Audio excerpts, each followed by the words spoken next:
And here's an overview of each of the steps. So step one, site prep. We're doing tree removal, grading, we're bringing in utilities. This is where the whole process begins. Second phase, we start with the exterior shell. After the foundation is poured in, we anchor in the bolts. We start setting in the struts, which you see right here. Slap on the panels, bond rocking them in. Then this is where we see the general shape of the dome take place.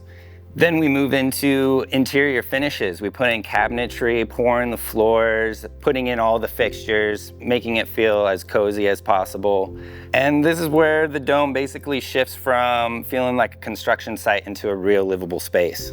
And then our next step is getting the COO certification, where everything goes through testing and inspections. And this is where we check energy performance, safety systems, all of those details.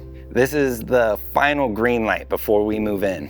So this is monumental. We're going from vision to delivery. We're showing the proof of concept. We're taking all these years of R&D and we are applying it in real life. And we're proving that this system works and we're laying the groundwork to bring Geoship to the rest of the world.